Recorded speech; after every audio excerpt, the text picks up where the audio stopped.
الناس كلها بقت فرحانة بمجرد ما تم الإعلان من قبل محافظة القاهرة عن شارع الشريفين ومثلث البورصة إن هم هيبقوا حاجة كده كرنفال احتفالي في وسط البلد، خميس جمعة سبت.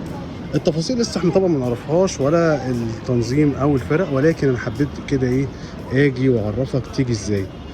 حضراتكم أكيد شايفين اليافطات اللي موجودة، ولكن الشارع تحفة التحفة. اللي على الشمال ديت مبنى البورصة اهي، قدام شوية أنا آسف، مبنى البورصة، ولكن هيبقى بقى يمين وشمال وكده في قعدات حلوة قوي. طب أنت عايز تيجي هتيجي إزاي؟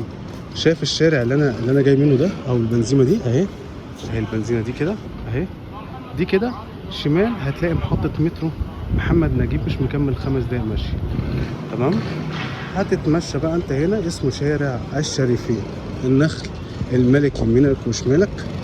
وطبعا يعني تحس اجواء اوروبيه جدا هنا في الشارع، واجواء خديويه، القاهره الخديويه ظاهره جدا جدا هنا في الشارع. والشارع طبعا مقفول باليمين والشمال، وحاجه يعني خيال بصراحه. الصور بقى كلمه شارع الفن موجوده في كل حته.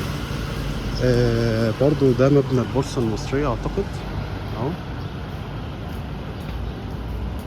تمام، سهل يعني انت تيجي، وفي اكتر من محطة مترو تجيبك. يعني لو انت جاي برضو من محطة مترو السادات هتتمشى شوية، ومحطة محمد نجيب هي اقرب محطة مترو ليها. التفاصيل بقى والفعاليات، واللي عايز يشترك واللي عايز يعيش الاجواء يعمل ايه، ده كله ان شاء الله نحاول نبقى نسأل فيه لاحقا. ولكن اعتقد الاجواء او هتبقى فيه توجه من المحافظه ان هي تبقى تسهل الموضوع على الشباب اللي هم عندهم يعني حب لحاجه خطيره زي اللي انتم شايفينها دي.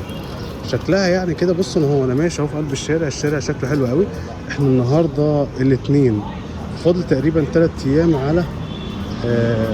على الفعاليات بقى اللي احنا هنشوفها. احنا طبعا شفنا فيديوهات وصور لرئيس الوزراء مصطفى مدبولي وهو هنا بيتمشى في الشارع الجميل ده. سلام.